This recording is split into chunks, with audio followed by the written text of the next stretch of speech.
이어서 합시다. 지금 8주 프로이드 편을 공부를 하고 있죠. 오디푸스 컴플렉스 이제 들어가려던 참이었습니다.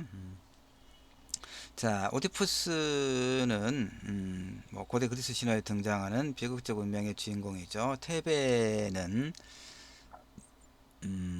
이걸 저번에 한번 살펴봤는지 모르겠지만 하여튼 뭐 그냥 그 오디푸스 컴플렉스를 이해하기 위한 하나의 사전 지식으로 공부하는 거니까 뭐 더 전에 한번 설명을 했더라도 아무 뭐 상관없습니다. 더 하여튼 중요하니까 계속 보고 해서 우리 기억에 담아두는 것도 좋습니다. 테베는 아테네 북쪽에 위치한 이제 작은 도시국가였는데 테베 왕 라이오스와 왕비 이오카스테 사이에는 자신이 없는 게 아니라 자식이 없었죠. 자신이 없으면 안 되죠. 그래서 그들은 신탁에 이제 물어요.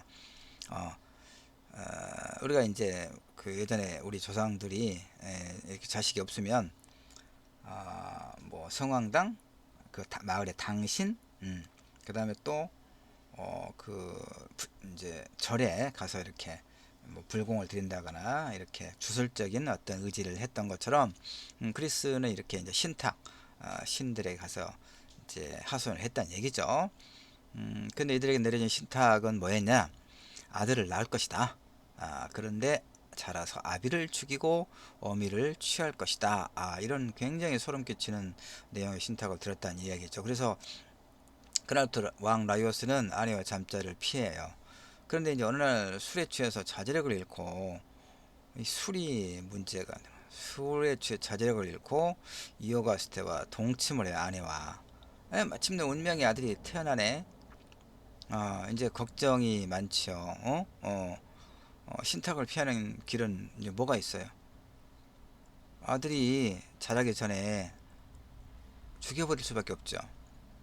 그렇지 않으면 아들이 자기를 죽이고 자신의 어머니인 이제 아내의 왕비를 또 취할 거다니. 취한다는 얘기가 무슨 얘기인지 알죠, 여러분?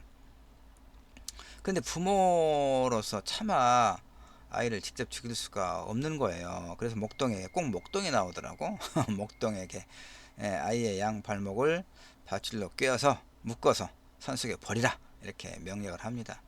근데 또 목동은 또 안 죽여. 안 죽여. 이 조그마하고 예쁜 아이를 차마 그럴 수가 없어. 그래서 그렇게 했다고 말은 하고 아이를 이웃나라 이제 코린토스, 여긴 테베죠 지금. 옆에 이제 코린토스의 목동 친구는 목동이겠죠. 코린토스의 목동에게 맡기고 테베가 아닌 다른 곳에서 아이를 키워달라고 부탁을 해요. 이제 아이가 좀 자랐겠죠. 근데 이제 또 그 코린토스 왕도 또 아이가 없네. 아이가 없어. 이야기를 이렇게 만들었겠죠. 아이가 없네. 그래서 이제 아이가 없어서 이제 근심 걱정이 가득한 크린토스 왕 폴리보스에게 아이를 데려갑니다. 그러니까 말은 안 되죠.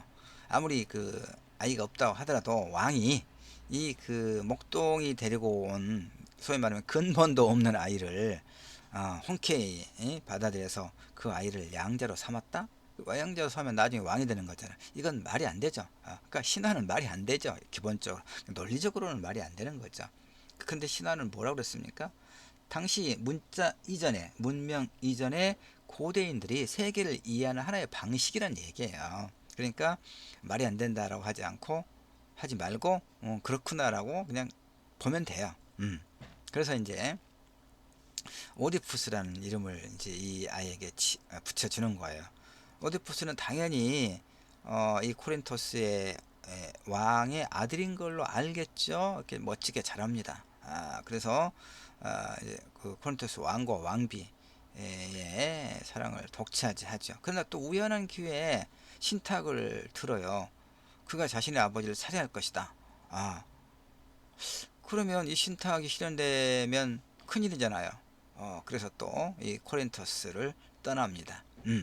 여기저기 떠돌아다니다가 오디푸스가 하필 테베로, 이웃 나라니까 또 테베로 가는 도중에 이제 세 갈래 길에서 마차에 탄 한 노인과 그 일행을 이제 만난다는 얘기입니다. 이 노인이 아버지 라이오스 왕이에요. 테베의 왕. 테베의 왕. 이제 아버지인지도 모르고 아들인지도 모르겠죠, 서로. 근데 이 노인은 이 라이오스 왕은 또 어디로 가고 있었냐? 하필 그 스핑크스라고 하는 괴물이 이 테베에 나타나서 어려운 수수께끼를 하나씩 내면서 이거 풀지 못하면 다 잡아먹고 있어요. 그래서 이제 이 스핑크스라는 괴물을 어떻게 퇴치하면 좋겠는가? 이걸 이제 델포이로 신탁에 또 이제 물어보러 가는 도중에 이 청년, 그 잘생기긴 했지만 잘 모르는 오디푸스를 만나는 거죠. 근데 둘 다 성비가 좀 성격적으로 문제가 있었나? 서로 비껴라고. 아니, 서로 비껴라고. 조금만 비끼면 될 텐데, 네가 비껴라. 서로 먼저 길을 가기 위해 다툰 거죠. 라이오스 왕은 바빴죠. 근데 오디푸스는 바쁠 것도 없는데 뭘 또 이랬나? 젊으니까 그런 거죠. 그래서 이제 라이오스가 이제 왕이기도 하고 또 나이도 먹고 그랬으니까 오디푸스를 이제 버리장머리가 없다. 어른도 몰라보는 그 모욕하고 때리니까 오디푸스가 이제 격분을 해서 다 죽여버려요. 아버지를 죽여버린 거예요. 신탁이 실현돼 버렸네. 그렇죠. 이제 테베에 도착해서 오디푸스는 이 스핑크스, 그 어려운 수수께끼를 풀어서 이제 스핑크스가 낸 어려운 수수께끼를 풀어서 스핑크스를 퇴치합니다. 그러니까 이제 지금 그 이 델포이의 신탁으로 갔다 오겠다는 이 왕은 돌아오지도 않고 도적들을 만나서 죽음을 당했다 이런 소문만 이제 들어오고 그러는 상황이어서 그래서 이 왕자 그저 왕비는 스핑크스 저 괴물을 퇴치하는 사람과 내가 결혼하겠다 이렇게 약속을 해놨어요. 그럼 오디푸스가 그걸 했네. 그러니까 이제 왕으로 추대되는 거죠. 왕으로 추대되고 또 이제 그 라이오스 왕비의 약속대로 왕이 됐으니까 이제 뭐예요? 이 왕비를 또 아내로 맞아들이는 거죠. 그 이제 나이 차이는 좀 있겠지만 어쨌든 그래서 라이오스의 아내 저희가 친모죠. 결혼해가지고 아들 둘, 딸 둘을 두네요. 15년 동안 이렇게 이제 그야말로 해피하게 이제 지내고 있는데 신들이 더 이상 신들도 참 이상하죠. 그동안에 다 지켜보고 있어 놓고 15년 정도 지나가서 테베가 이 이제 도시가 평화 번영을 누리고 있으니까 시샘이 났나? 더 이상 오디푸스가 범한 죄악들을 방관할 수 없었다는 얘기죠. 그래서 신들의 저주로 이제 테베는 또 역병과 기아가 찾아들었고 역병이 뭡니까? 전염병, 기아, 굶주림. 그 모든 백성들이 고통으로 신음합니다. 그 절망한 테베 백성들은 오디푸스를 또 찾아가서 오디푸스가 구원자였잖아요. 스핑크스 괴물을 퇴치했었으니까. 그래서 다시 한번 테베 백성들을 구해달라고 간청하고 있습니다. 그래서 이제 이 오데푸스 왕 이야기는 테베의 오데푸스 궁전 앞에서 탄원하고 있는 백성들이 이제 등장하는 그런 장면에서 시작을 하는데 온 도시를 내리덮친 역병의 재앙에서 벗어나게 해달라고 오데푸스에게 지금 탄원하고 있죠. 근데 마침 오디푸스가 이제 아폴론에게 보낸 그 사자 크레온은 삼촌인데 오디푸스 삼촌입니다. 크레온이 도착해서 선왕이었던 라이오스를 살해한 자를 알아내서 이 역병과 기아를 물리치기 위해서는 그거예요. 아폴로는 이제 신들의 왕, 제왕이죠. 라이오스를 살해한 자를 찾아내서 그를 죽이거나 나라 밖으로 추방해라. 그래야 이 역병에서 벗어날 수 있다. 이런 아폴론의 말을 지금 전해주고 있는 거예요. 그러면 이제 그 범인을 찾아야 되는데 오디푸스가 생각하기에 자기는 아니잖아요. 난 그런 적 없는데 왜 우리 아버지는 저 나라에 버젓이 살고 계시는데 그럴 거 아니에요? 그래서 이제 애언자 테이레시아스에게 물어요. 묻는데 당신이다라고 이야기하는 거예요. 이 애언자가. 그래서 이제 오디푸스는 어, 바로 그대가 이 나라를 더럽히는 불경한 자다라고 이제 말을 다시 이 예언자가 이제 그대다라고 이렇게 이야기했단 말이에요. 그러니까 오디푸스가 이 예언자 당신이 혹시 범인이냐라고 뭐 뭐라 붙였다는 얘기지. 그러니까 아니 당신이야라고 했다는 얘기예요.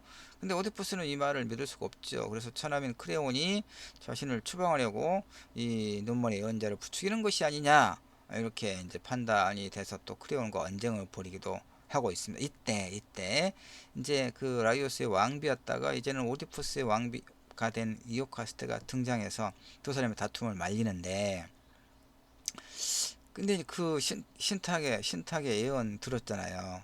아들을 낳을 것인데 자라서 아비를 죽이고 어미를 취할 것이다. 이 말을 어떻게 보다니까 그러니까 그 예언을 전하면서 오데푸스가 그대가 그러진 않았으니까 그대가 범인은 아니다라고 안심시킵니다. 그런데 오디푸스가 이제 혼란을 일으키는 거죠. 어, 그러니까 아버지를 죽이고 어머니와 결혼하게 되라는 예언과 놀랄 정도로 일치한 것이죠. 이것은 이제 그 크린토스의 왕자로 있을 때 델포이 신전에서 받은 신탁과 똑같더란 얘기죠. 그래서 이제 오데푸스가 이 신탁을 피해서 코린토스를 떠나서 유랑하다가 그 자신의 친아버지 라이오스가 살해된 장소에서 사람을 죽인 일까지 있었잖아요. 다시 시작하겠습니다. 뭐 급한 전화가 와가지고 30초 멈췄습니다. 하여튼 이제 이런 이야기가 있는 거죠. 하여튼 그 나는 범인이 아닌데 이렇게 생각을 하지만 이때 이제 결정적으로 코린토스 이제에서 사자가 옵니다. 아버지가 죽었다. 오디푸스한테 옵니다. 근데 그 코린토스가 죽었다는 부고만 가지고 온 게 아니라 코린토스의 부왕이 사실은 오디푸스의 친부가 아니다. 이 말도 전해주고 옵니다. 그러면 이제 결국은 자기가 범인이네. 예, 그렇게 된 거죠. 그래서 이제 이 사신의 등장은 저저 신탁 퍼즐이 이제 완벽하게 완성되었음을 알려준 셈이 되죠. 결국 오디푸스는 친부 살해범이자 친모와 결혼한 피에르나가 돼버린 거죠. 그래서 궁전으로 뛰쳐들어간 이오카스테 왕비, 이는 목을 메어 자살하고 이어 뒤를 쫓아간 오디푸스는 이오카스테 브로치로 자신의 두 눈을 찌릅니다. 그래서 이제 이것이 오디푸스 비극의 이야기예요. 근데 이제 프로이드는 인간의 원초적인 그 잠재의식, 무의식, 그 리비도라고 했잖아요. 성적 욕망, 이걸 분석하기 위해서 이 신화를 끌어온 거예요. 그래서 이름도 이제 오디푸스 컴플렉스라고 붙이는 거죠. 모든 유아는 어머니에게 최초의 성적 충동을 느낀다. 아, 글쎄요. 이건 좀 우리가 상식적인 수준에서는 사실 잘 이해가 안 되죠. 좀 이해가 안 돼요. 이건 정서적으로 아마 동의하고 싶지 않은 그런 마음이 있는 것 같아요. 근데 어쨌든 프로이드는 이렇게 이제 주장을 해요. 모든 어린아이는, 특히 남자아이를 말합니다. 그러니까 이제 프로이드가 그 페미니스트들에게 비난받는 게 바로 이것이기도 해요. 모든 유아는, 남자아이는 어머니에게 최초의 성적 충동을 느낀다. 그리고 어머니를 독점하려는 욕망을 갖는다는 얘기예요. 욕망을 갖는다. 그래서 이제 그런데 아버지가 소위 연적이잖아요. 그쵸? 내가 어머니를 독점하고 싶은데 아버지가 있네. 그러니까 아버지에 대한 지형과 저기를 품게 되더라 이거예요. 이것이 소위 오디푸스 컴플렉스예요. 이런 잠재의식 속의 갈등이 자연스럽게 해소되지 않고 고착되면서 신경 정신적 문제를 안게 된다는 거예요. 프로이트는 그래서 발작적으로 손을 씻는 행위를 계속하는 정신질환자의 행동을 이 오디푸스 콤플렉스에서 비롯된 리비도의 문제로 이제 풀이하기도 하고 그런 겁니다. 자, 오디푸스 콤플렉스는 그래서 남성이 부친을 증오하고 모친에 대해서 품는 무의식적인 성적 애착을 뜻하는 프로이드의 심리학 용어입니다. 프로이드가 자라난 비엔나의 오스트레일리아 빈이라고도 하고 비엔나라고도 하고, 비엔나의 상류 사회는 물론이고 프로스트가 성장한 프랑스 사회 역시 아이가 태어나자마자, 유럽은 그랬나 봐요, 유모 손에 맡겨주고 하루 종일 어머니를 만나볼 수 있는 시간은 그리 많지 않았다는 얘기예요. 따라서 아이의 눈에 비친 어머니는 마치 여신과도 같이 빛나는 존재고 아버지는 그런 어머니를 독차지한 압제자로 보일 거란 얘기예요. 그러나 이제 이런 해석은 아까도 얘기했지만 프로이트 생존 당시에도 그렇고 생존 당시부터 상당한 많은 그 비판에 부딪힙니다. 인간의 심층 심리를 파헤친 프로이드의 목적에도 그 부합하는가에 대한 의심을 많이 이제 제기받았다는 얘기죠. 왜냐하면 자, 갓 태어난 아이에게 세상과 자신은 구분되지 않죠. 신생아는 자신의 내부와 외부를 아직 구분하지 못하기 때문인데, 이 시기에 세상 모든 것은 오로지 악의 욕망을 만족하는 수단으로만 존재하죠. 그러니까 이를테면 배고프다고 아무리 이제 그러니까 배고파도 울죠 아이는.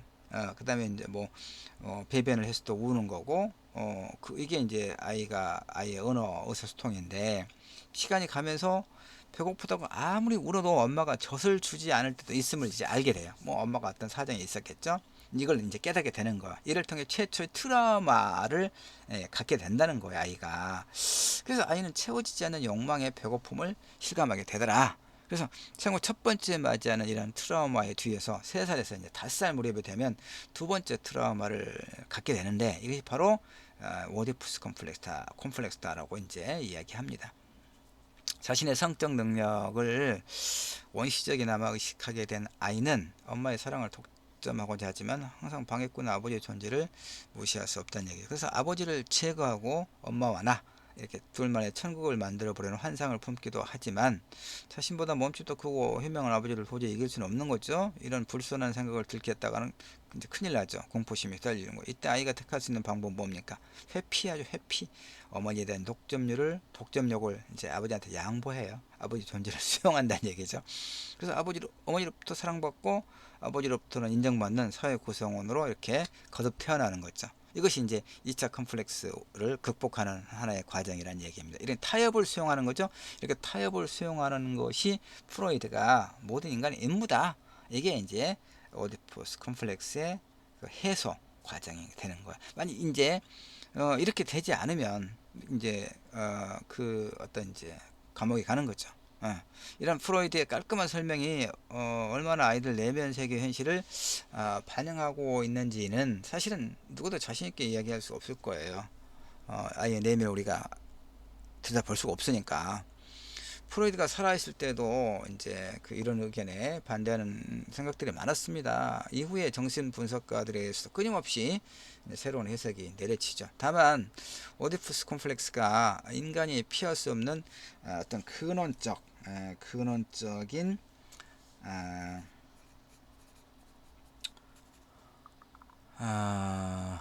진실의 한 조각을 담고 있다.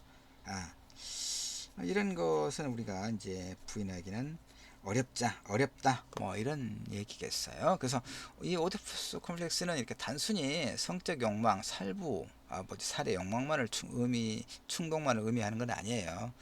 이자적 관계, 삼자적 관계, 즉 이제 사람들과의 이렇게 관계를 맺고 그걸 확대하는 그런 상황, 즉 사회생활로 나아가는 그런 어떤 상황에서의 건너뛰임, 그 타협을 말해. 타협.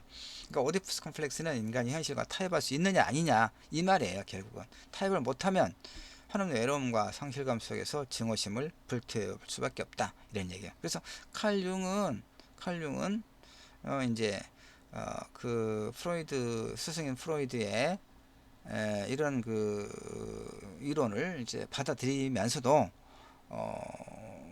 그 프로이드는 이제 남자아이만 얘기했잖아요. 사내아이만. 그 아버지 친부 살해 욕망, 어머니에 대한 독점욕. 근데 여자에게도 이런 본능이 있다. 그걸 이름해서 엘렉트라 콤플렉스 이렇게 이야기합니다. 엘렉트라 콤플렉스라고 이야기를 하지요. 그래서 이제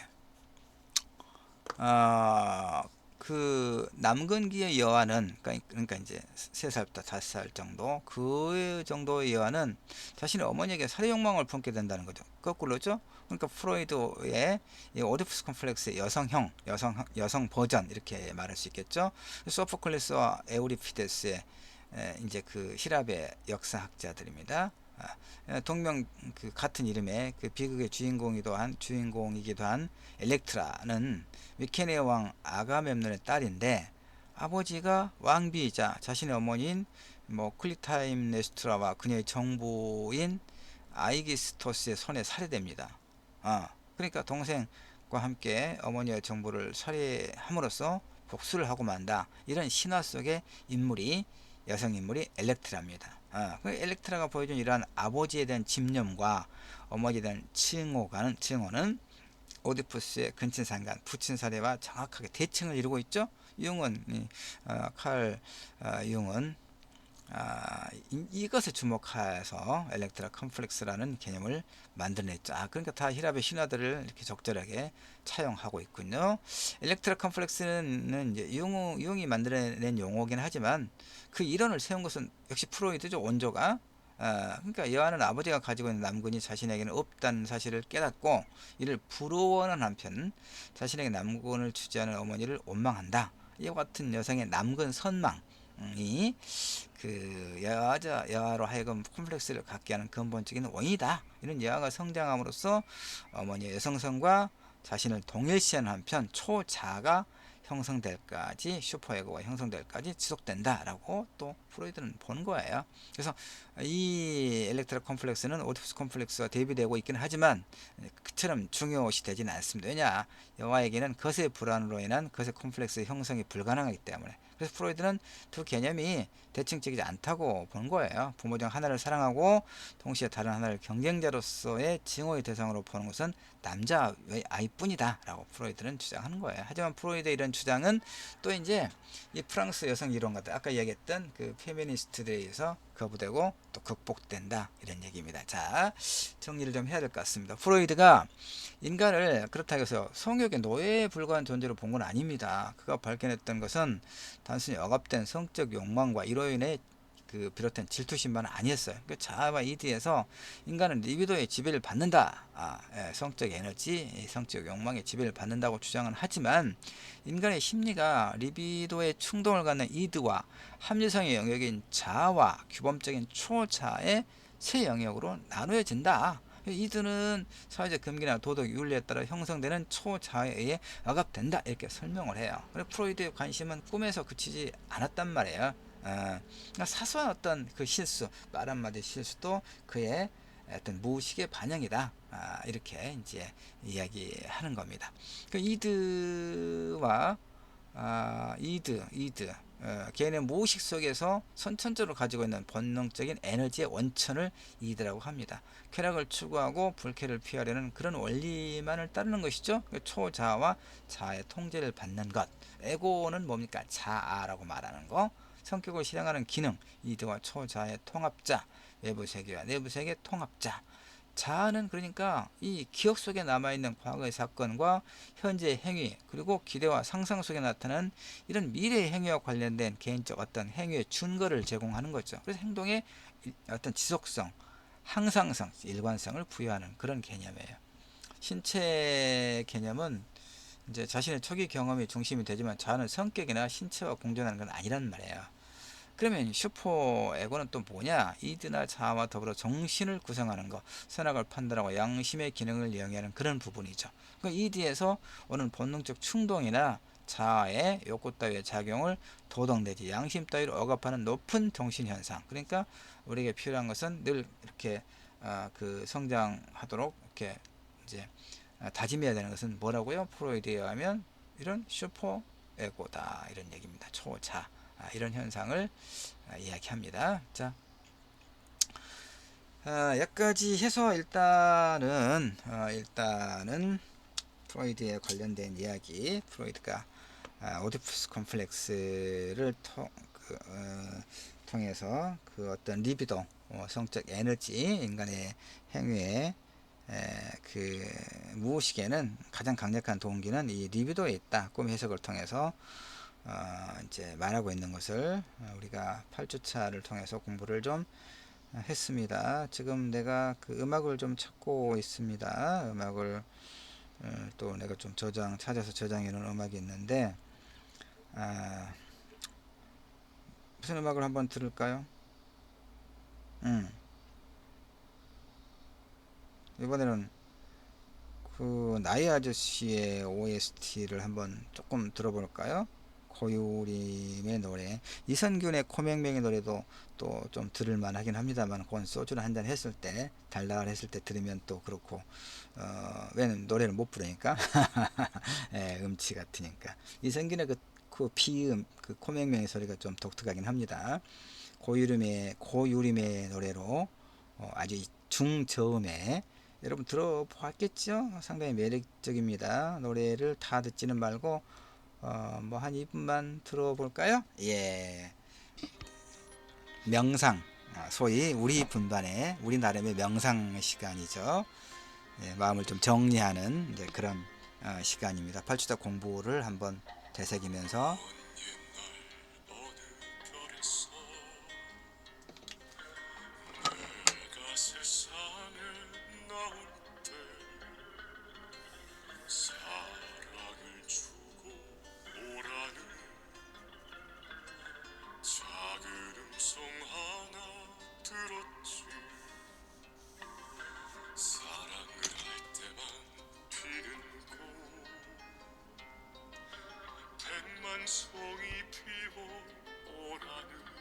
이선균이 노래 목소리 같기도 해요. 보니까 또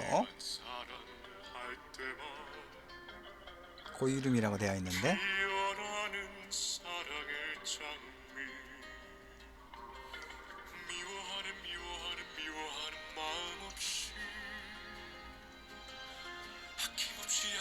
사랑을 주기만 할 때 수백만 송이 백만 송이 백만 송이 꽃은 피고 그립고 아름다운 내 별나라로 갈 수 있다는.